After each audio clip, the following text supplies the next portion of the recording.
Zany foana tena mahagaga mihitsy zany hoe Andriamanitra manome antsika ilay zava miafina mahagaga amin'ny ara-panahy zany.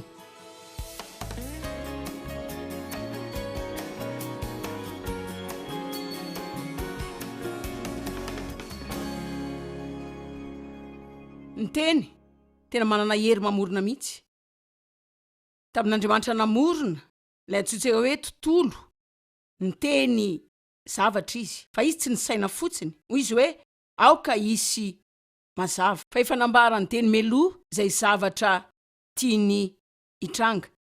Misy karazam-pizaran-kely samihafa ny teny izay afaka resantsika izany. Malialina isika ny resaka mikasika ny fiantraikan'ny teny mivoaka amin'ny vavantsika izay mahakasika ny ositra na ny herin'Andriamanitra eo amin'ny fiainantsika, na ny fanatrehan'Andriamanitra eo amin'ny fiainantsika. Sy ny hoe ahoana ny mahatonga ny resantsika sasany mampalahelo ny fanamasina, dia avy eo sika mahatsiaro fahatsapana-kely eo amin'ny fanatrehany eo amin'ny fiainantsika, fahatsiaro fahalemena sika mihoatra noho ny hery izay anaovantsika ny zavatra izay tiantsika ho atao. Ka raha ohatra ianao afaka mampiakatra ny hery eo amin'ny fiainanao amin'ny fianarana ny fomba firesahana tsara, iza moa tsy tianao an'izany? Firy aminareo tsy tianao an'izany? Fa raha fantatrareo hoe afaka mampiakatra ny hery eo amin'ny fiainanao ianao amin'ny fianarana fomba firesaka tsara, iza tsy tianao an'izany? Zao androany aho miresaka aminareo ny fomba izay ahafahanareo mampakatra ny hafalianareo. Toy foana, zany hoe afaka mahazo hafaliana be nareo zao arivo zao, mihoatra noho izay tany aloha tany. Fa raha tsy teto ianao androany dia mba handre izay zavatra nivononiko anareo, satria manova ny teny ary tsy nifetra ny hafaliana ihany, fa nifetra ny an'ny olona rehetra izay manodidina anao. Ny famonjenao ve tonga hatrany amin'ny vavanao? Efa voavony zay ny vavanao. Tsaroko mihitsy ny tenenan'ny tompo azany tamiko taona ela maro lasa izay hoy izy hoe Joyce voavonjy ianao zao fa mananantoka avy eo hiteny zany. Taona ho an'ny vavanao zao amonjena azy. Ary tena sahako ny milaza fa Andriamanitra ny taonany sasany aminareo eto mba hanolorana ny lela eo amin'ny alitara.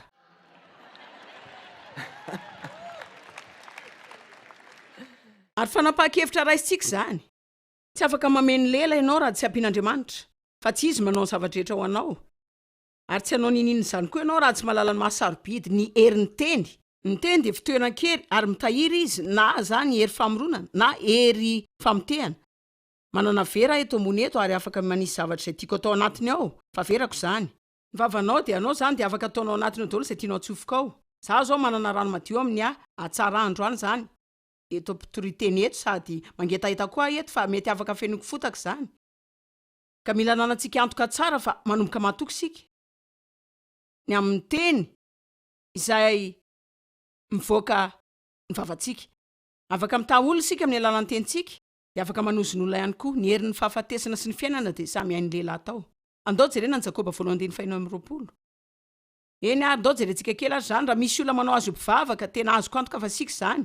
Sika ny vondrona mpivavaka.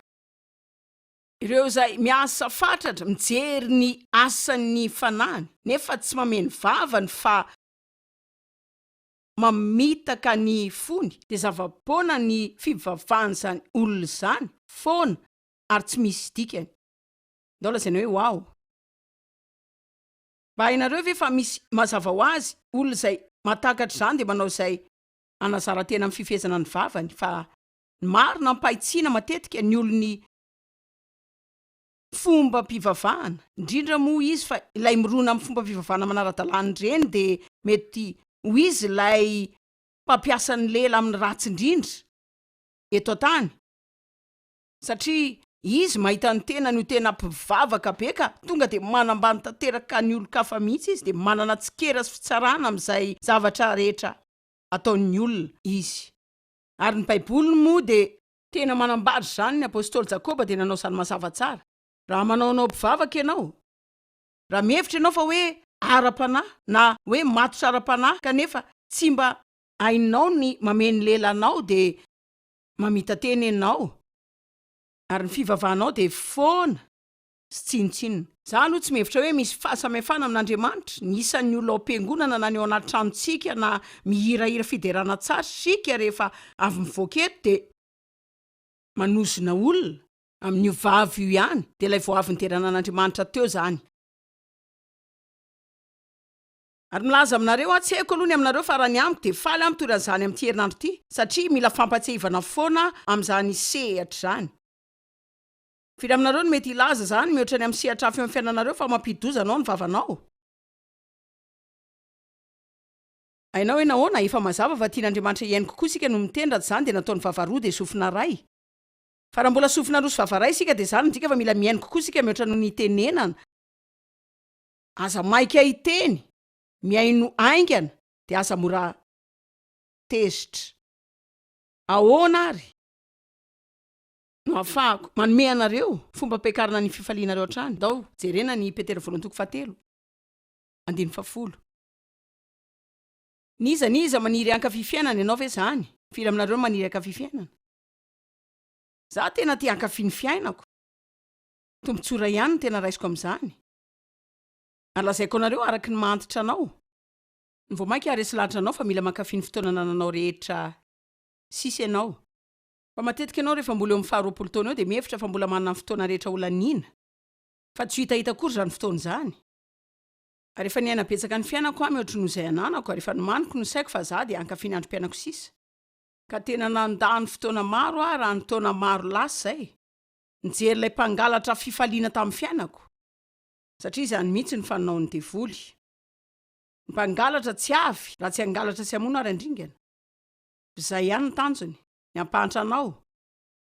Mangalatra ireo zavatra tsara zay nataon'Andriamanitra ho anao amin'ny Kristy. Hoy Jesosy hoe zaho avy mba hanana ny fiainana sady ananany be dia be de feno mandra-pitobany. Tsy misy na de kely amin'ny hafalianao zay ho very na hitobaka fa hafaliana feno zay ivoaka avy ao aminao ary ivoaka zany ka hiparitaka amin'ny olon-kafa rehetra. Andriamanitra te hampiasa anao mba ampifaly ny olona hafa. Te hampiasa anao Andriamanitra ajanono ny fijerena olona hafa ampifaly anao de manomboa mitady fomba ahafahanao mampifaly ny olon-kafa. Ary anome anareo vitsivitsy amin'izany androany. Rehefa mampifaly ny hafa ianao de mitombo koa ny hafalianao amin'ny fiainanao satria mijinjy izay afafy tsika isika. Isaky ny maniry zavatra ray ianao, ny ilay nataonao de manolotra an'olona. Tsy mahaliana ve zany? Isaky zany hoe tena mahagaga mihitsy. Nanomezan'Andriamanitra zany zava-miafina ara-panahy zany. Isaky ny mila zavatra amboniny eo amin'ny fiainanao ianao. Manomboa manome ny sasany amin'izany fa hanomboka hiverina aminao ihany zany, tahaka ny endriky ny fararano. Fa raha manome zavatra tsy olako ianao, de ataovy ihany, aza mamindra foa ange, aza mba manome famindram-po ange. De hitanao fa rehefa mila famindram-po ianao de tsy azo zany koa ianao. Mitsikera sy milaza zava-mandratra olona foana ange de andraso aveo fa isy olona ilaza zavatra aminao zay tena andratra lalanao mihitsy. Fa omendrika atsika zany satria sika ihany namboly zany. Fa tena magaga zany matetika tsy hainona mihitsy zavatra lasain'olona atsika. Nefa nge de miteny zavatra mitovy amin'izany ihany sika. Fa manadino an'izany rehetra zany. Tena faly afa mitsika sasany aminareo fa mampitory akokoa rehefa mitsikinareo. Fa niza maniry fiainana. Sy tahita andro tsara na hita na tsy hita ary tiako zany. Ka ny marina izy de miteny hoe na de manana andro zay tsy de tena tsara loatra azy ianao de mbola afaka mankafizany andro zany ianao raha manao izao. Miaro ny lelanao amin'ny ratsy sy ny molotrao tsy teny fitaka. Ka ahoana ary no andavantsika fa ny fifalitsika misy ifandraisany amin'izay lazaitsika? Aoka izay te haniry ankafi fiainana. Mety hevitra nareo hoe tena tsotra be. Ohatr'izany ve? Andramo fotsiny zany. Firy n'izao no efa lazainao tamin'ny maraina?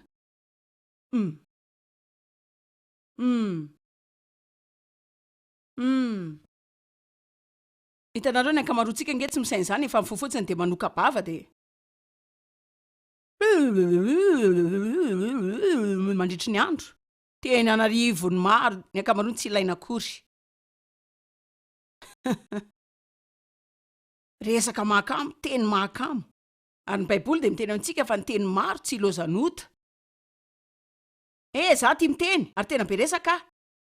Fa za koa efa nianatra fa mila milaza zavatra izay manana hery tsara. Ao aminy fa tsy ilaza ireo karazana zavatra izay anapozina ny fanahiko sy ny fanahin'ireo olona rehetra izay manodidina. Amen. Afaka mampiasa ny vavanao fitahiana ho an'ny olona ianao. fa mahery ny teny, ny tontolo tena feno teny anaty boky, teny anaty televizion, teny anaty magazine, teny anaty gazety, teny any ampianarana, tena ampianarany teny sika ny fahalalana azo avy amin'ny teny. Fa ny teny de tena manan-danja. Ary ny fiheverana, fa sika de afaka misafidy izay iray tiantsika ho teninenina. Ary afaka manao zany sika na izany ho zavatra tsara, na ho zavatra ratsy, de efa tena tombontsoa, fa isaky ny manana tombontsoa sika de tena andraikitra lehibe koa zany. Amen. Firy aminareo ny temba hanan-danja kokoa amin'ny teninareo? Eny ary, manaiky miaraka aminareo fa hitranga zany. Fa sehatra zay tena mety ilaina ianaranareo zany de eo amin'ny fiainanareo rehetra. Satria mahitsy tsara ny vavady lela de tahaka ny bibidia. Ary manana soratra masina azy manamafy zany. Fa tena mitovy amin'ny bibidia mihitsy zany, ary mila manao zay ifehezana izany ianao. Ary ny fomba tokana ahafahana manao zany de metehatra amin'Andriamanitra. Ary mamadika zany ho lasa resa-bavaka isan'andro. Misy soratra masina roa eo zay tany saiko amin'ny fiainako manokana. Samy laza hoe saika isan'andro. Andriamanitra aoka ireo teny eo am-bavako sy ny fisaintsainany foko mba ho akasitrahany eo anatrehanao. Ary Andriamanitra sy fiambenana eo amin'ny vavako mba tsy hanontako aminao amin'ny lelako. Davida mpanjaka ny vavako ohatr'izany. Davida angely mpanao salamo malazy, le Davida kely mahafinaritra, le Davida mpiandry-ondry, Davida mpanjaka, ary ny vavaka foana izy mba hanampian'Andriamanitra azy ny amin'ny vavany. Fa mila takatsika fa zany de tsy sehatra zay afaka ho ataontsika rery. Satana mampiasa vavan'olona mba hitondrana rahatra sirifiry, fa Andriamanitra te hampiasa zany hitondra fiadanana sy hafaliana. Afaka manangana ny vavanao ianao, de afaka mandrava ihany koa, afaka mamelatra sy manandratra ianao, na koa manambany olona tanteraka. Afaka mitondra olona ho amin'ny fahombiazana sika amin'ny alalan'izay lazaintsika aminy, na koa sika miteraka tsy fahombiazana ho azy. Ka tena andraikitra be ny ananantsika. Raha te hankafy ny fiainanao ianao, arovy amin'ny ratsy ny lelanao. Inona zao ny sasany amin'ireo zavatra azo atao ho isan'ny ratsy? Fifosana, tsikera, tsy mangaka ve zany? Atao verenana vetivety ny amin'ny fifosana, tsy mangaka ve ny fitsorian'ny vaovao ratsy? Fa milaza aminareo ny marina, ny olona avy any amin'ny ilany zao tontolo zao afaka manao ratsy. De ao anatin'ny 420 ora de hain'ny olona rehetra zany. Mba sainao ngera ny vaovao mahafaly ny paritako ohatr'izany e. Satria misy ireo zava-baovao izay mitranga, fa amin'ny antony sasany vatan'ny olona ankoatran'ny hoe fifehezan'Andriamanitra de tsy tena liana loatra amin'ny fitenenana zavatra tsara noho ny zavatra ratsy. Fa misy karazana fampitahoran ratsy kely zay ny nofo rehefa milaza hoe tsy inonareo mihitsy zay zavatra ho lazaiko anareo.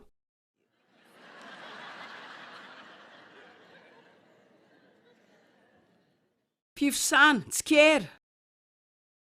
Inona no mitranga raha ohatra ka mba mijanona amin'ny fanaovana tsikera atao amin'ny olo-kafa ianao? Mba tena ilaina tokoa ve zany? Mba tena ilain'ny olona tokoa ve sika hiteny azy hoe manana fahalemena sy olana izy amin'izany? Tsy efa saika fantatsika rehetra sahady ve ny olana nanantsika ka tsy mila olona ho avy hanamafy zany sika? Fa ny devoly efa namelantsika isan'andro amin'izany fa tsy mitady fanampiana amin'ilay tiantsika sika. Ratsy saina, pitsara, mitaraina, de avy eo manolotra hafatra feno amin'ny fitarainana, tady adosoana, be tati-bolana. Mba afaka mitazona vava ve ianao? Rehefa lazain'ny olona resaka afaka ny atoko ve ianao? Afaka mba hitokisana ve ianao tsy tati-bolana? Na de tsy nilazaina tsy teny izany aza? Mba manana fahendrena ampy ve ianao mba hiazona ny zava-miafin'ny olona? Sy amantatra na tiany ho tantaraina zany na tsy fa afaka izy ihany no avelanao hiteny izany. Fa tena sarotra ankehitriny mitady olona zay ahafahanao mizara sy hananana antoka, fa hiazona izany ho mahatoky izy. Fa zao afaka tambantsika koa ny ratsy ao anatin'izay rehetra lehibe sy tsy mahomby sy mivelatra. Andriamanitra mitady antsika hiresaka mikasika ny zavatra mahomby sy izay tsara. Zao tena misy olana eto tany ary tsy hoditsika tsitsy zany, fa tsy mila verimberitsika ireo olana. Izay ny tsapako fa fomba izay tian'Andriamanitra nomezako izany ho anareo. Azo ditsita ny olanao fa misy ireo olana manana olana sika. fa tsy mila verimberitsika zany, fa tsy mila hoe miresaka fotsiny zany sika de resaka mikasika any de resaka mikasika any de resaka mikasika zany. Raha manana olana ianao ka mitady olona hivavaka ao anao ka olona tsy mamantatra sainy zany de lasa ho azy le olana. Fa avy eo koa arao amin'ny filazana hoe ary mino aho fa hiasa amin'ny fiainako Andriamanitra fa tena ho akasitrahako ny vavakareo. Arak'izany de tsy tokony resaka fotsiny sika de resaka zany de resaka zany de resaka zany. Arakaraky ny resahanao reo olanao no elan'ny hafaliana ao aminao ihany koa. Marina zany averintsika indray zany. Arakaraky ny resahanao ny olanao no itombon'ny tsy fifalianao ihany koa. Ka raha amin'ireo fomba izay ahafahanao mampiakatra foana ny hafalianao. De ny fampijanonana ny firesahanao reo olanao mandra-panananao tanjona marina.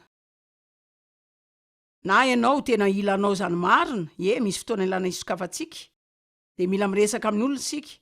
De mila nanantsika antoka fa manao zany araka tokony ho izy sika sy ny sitrapon'Andriamanitra fa tsy amin'ny fomba izay tarainana sy monomononana ka hitadavana tseratena satria tsisy anampy atsika zany na anasoatsika. Fa mbola averiko ihany zany.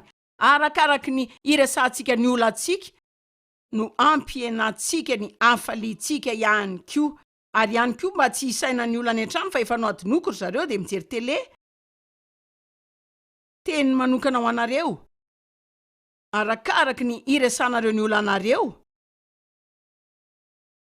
Aizo, arakaraky ny resahanareo ny olanareo de izay koa no enan'ny hafalianareo. Afaka mampiakatra foana ny hafalianareo nareo amin'ny fanaovana hoe andeha ajanoko ny firesahana ny zavatra rehetra izay tsy mety amin'ny fiainako. Amen. Efa mahatsiaro tsara sady ary ahoanareo. De aleo alefako ihany koa zao.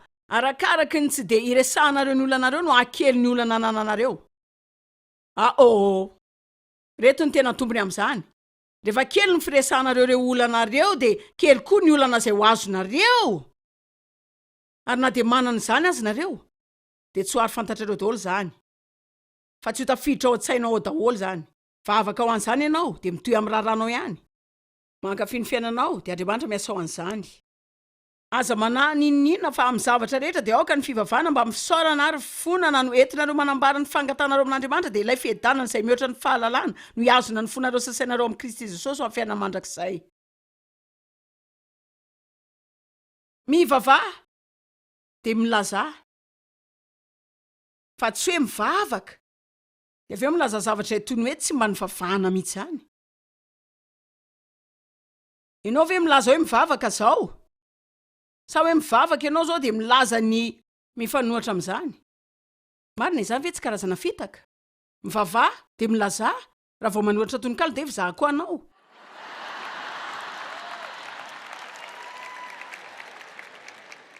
Jereo hitako fa mila mitandrina sika matetika mba tsy halatsaka atsika amin'izany fahazarana izany. Ny amin'ny mivavaka de manao fomba mpivavahana sy hetsika fanerena fotsiny fa rehefa mivavaka sika ka mangataka an'Andriamanitra hanova zavatra eo amin'ny fiainantsika. Mba mamela ny finoantsika ve isika ka tena mino zany tokoa fa ny fotoana hivavahako Andriamanitra ary ve hiasa amin'ity olana ity. Ny fotoana izay hivavahako sy andraisako zany amin'ny fanahako hoe vita. Nisy fotoana tamin'ny fiainako izay tena niendrazako de niandry fa mandray amin'ny finoana sy faharetana isika. Fa ilaza zavatra aminareo ary rehefa mivavaka sika de izay lazaintsika eo ampiandrasana hijery ny valin'ilay vavaka de tena manandanja. Firy moa sika izay no ny vavaka de aveo mihodina mandritry ny 420 ora de manambany ny vavakantsika satria ny vavantsika ihany nilaza fa tsy zavatra hiovy zany eo. Lazaiko anareo tena mivavaka ho an'ny vadiko foana. De aveo 10 minitra oren'izay milaza aminareo fa tsy hiova mihitsy olona ity.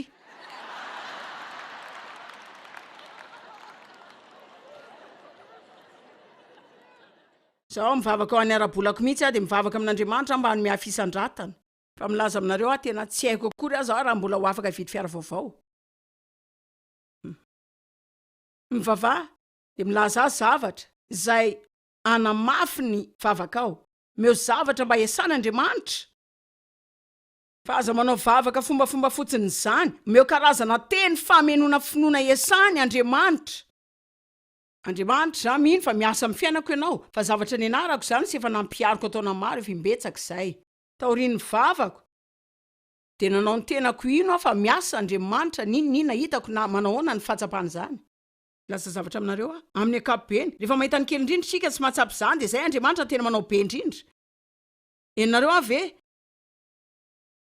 rehefa mahita ny kely indrindra ianao sy mahatsapy zany de eo matetika Andriamanitra no manao be indrindra miasa miafin'Andriamanitra ary tapokeo izy no mamoaka zavatra ho hita mazava ka mila mitohy mahomby ianao de mino ary isaky ny fotoana mivavaka ho an-javatra ray ianao ka rehefa manao zay amerenany zany fanahinany aminao de voly de sokafy ny vavanao de lasa hoe za mino fa Andriamanitra miasa am'zany olana zany meo teny mpinoana foana Andriamanitra za mino fa miasa ianao Andriamanitra za mino fa miasa ianao fa tsy hoe ohatrany tsy mahita ninina am'trangy zany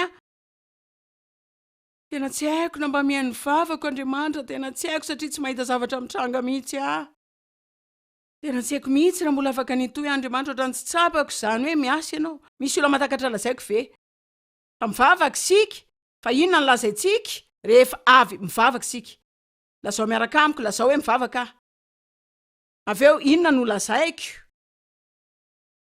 fa aoriana ny vavako mila milaza sika de zay ny vavahantsika eny ary meo fideran'Andriamanitra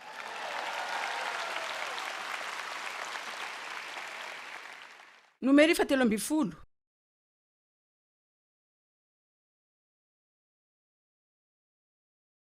satria misy ireo zavatra tsy mitranga manodidina anao zany tsy midika koa hoe mila resaka mikasika zany ianao hitanareo zao mety miasa amin'ny orinasy ianao de mety misy karazan-javatra izay manimba anao ao nefa de mefitra ianao hoe tena mihoatra andro zany ry malala zao hitanareo zao ny fimenonana tsy anova zany fivavahana an'izany no mety satria ny zavatra rehetra de ain'Andriamanitra de hitanareo zao raha manana toetra tsara ianao eo am'izay misy ianao nefa ry zareo tsy mitondra tsara anao de ianao zany tsy milatsaka amin'ny fifosana sy tsikera izay ataon'ny olona de afaka voakan'Andriamanitra ao ianao raha ilainy zany ary anomeanao asa tsara koa Andriamanitra ndray an-tanana anao raha manao izay ilaina ataonao ianao mikarakaranao Andriamanitra raha manao izay ilaina ataonao ianao ka angamba misy hoe raha tena hoe misaina mikasika zany marina ianao angamba andao atao hoe misy zavatra folo mikasika ny orinasa izay tena tsara fa misy zavatra roa fotsiny izay matezitra anao foana izy amin'ireo no tena resanao betsaka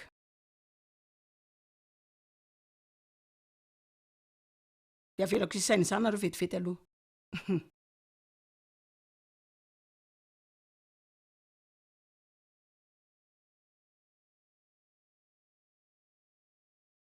fa mila lamina kely aloha zany vetivety fa tsy tia andeha am'izany aingana fa tsy voatery ohatr' izany foana sika afaka mivavaka ao an'le olana roa sika de afaka mitohy misaotra n'Andriamanitra ny am'ireo zavatra tsara rehetra marina zany mivavaka ao an'ilay olana roa sika de afaka mitohy misaotra n'Andriamanitra ny am'ireo zavatra folo tsara sy ary rehefa mankeo amintsika ireo mpiasa hafa mitarainany am'ireo olana de mba hanao zay anampianandrehetra sika amin'ny filazana hoe tena misy zavatra izay tena ilana mivaina tokoa fa hitanareo zao misy zavatra tsara ihany koa ngiato ka andao tazontsika ho tsara foana ny fiarahamonina mariny firy aminareo no te hiasa amin'ny tontolo tsara na tontolo tsy mety akory zao afaka manampy ianao anangana zao tontolo rehetra misy ianao isika izay mindrehetra mila tompona andraikitra ny amin'ny tontolo misy atsika sika tena mba diko raha mba tsara ny tontolo misy aheto zao manova zavatra mikasika zany aza mampitombo zany indray raha manana famantarana kristianina amin'ny fiaranao ianao sy lakroa io mbozonanao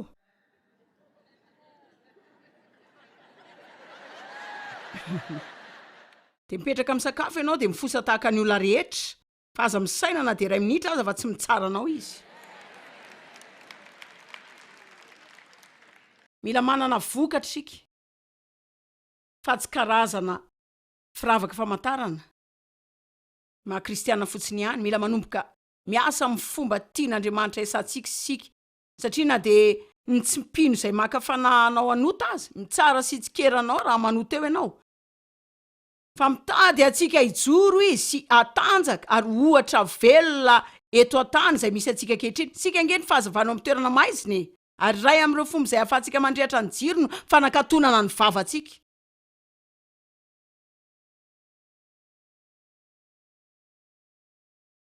farafaratsy ny ankatony zany mandra-piseho ny zavatra tsara indray